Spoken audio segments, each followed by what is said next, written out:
présent avec Véronique Pagès, la responsable de la menuiserie, le centre d'art qui nous accueille ce soir. Et c'est une performance pour elle unique parce qu'il y a tellement de monde. C'est absolument fabuleux ce soir. Véronique, comment est née l'idée de ce projet? C'est une idée de Robert Roux, donc, qui est déjà lui-même collectionneur, artiste, mécène aussi en son temps, puisque c'est une personne qui a créé, à l'époque, qui a créé le salon d'art quand il était président de Nice Expo. Ensuite, il a eu sa propre galerie à l'Arenas, et là, effectivement, il a exposé pas mal d'artistes. Et puis, quand ce lieu s'est libéré, bon, c'est un lieu qui lui tient particulièrement à cœur parce que c'est une ancienne menuiserie.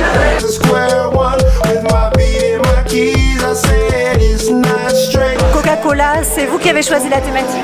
Alors c'est vrai que j'ai un peu triché, je me suis un peu favorisé dans tout ça parce que ça doit faire 20 ans que je travaille sur les canettes et que c'est vrai quand on travaille sur des canettes, Coca-Cola, on peut pas, c'est incontournable.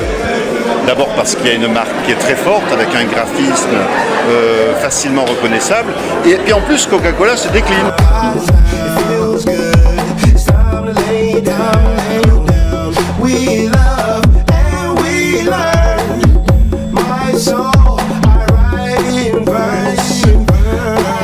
Alors pourquoi un tel titre, Fucking Coca-Cola?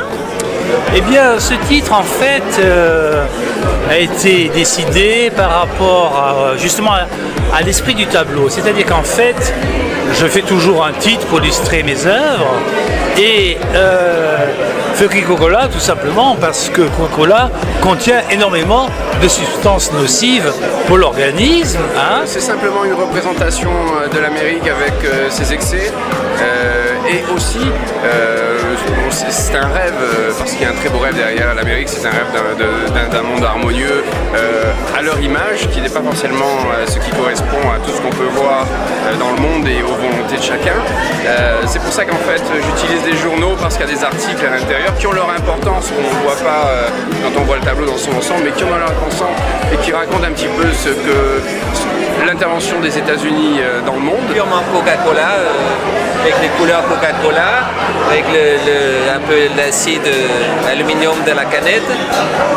J'ai rajouté un peu aussi parce que c'est pas juste la Coca-Cola, c'est aussi que c'est une histoire qui dure depuis quelques temps avec l'humanité, aussi avec l'art, donc j'ai rajouté un peu les couleurs des Coca-Cola, des Andy Warhol pour faire un peu le lien vers l'avant, le derrière, pour qu'il ait une dimension en plus comme ça dans le temps aussi. En fait, ce travail est, je dirais, une déclinaison de mon travail habituel. D'habitude, je fais des performances rouge à lèvres, c'est-à-dire j'embrasse la toile des milliers de fois pour disons, représenter une poitrine de femme. Et c'est tout un travail autour de la féminité. Là, je dirais que c'est une commande au niveau de cette grosse exposition autour du Coca-Cola. Et je me suis dit, bah, quel est mon rapport en tant que femme avec le Coca-Cola? Et ça a été d'office le premier baiser.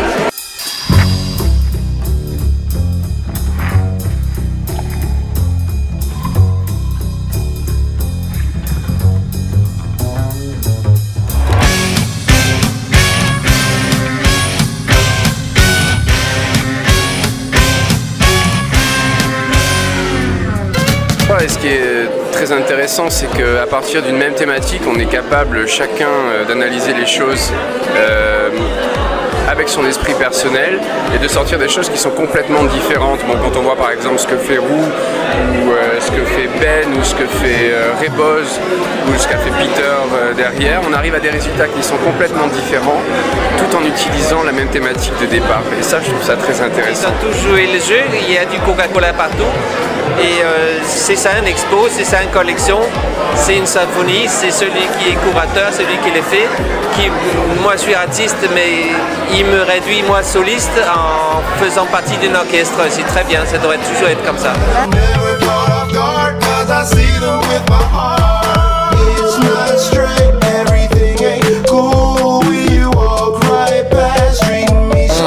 dit pendant trop longtemps qu'il ne se passait rien à Nice. Je constate qu'au contraire, il s'y passe beaucoup de choses, que cette ville a envie d'être novatrice en matière d'art moderne, d'art contemporain bien évidemment, et l'expérience qui est menée par Robert, qui n'est plus au stade de l'expérience, qui est déjà une forme d'aboutissement, et la démonstration éclatante de ce souhait de la ville de renouer avec sa vocation artistique.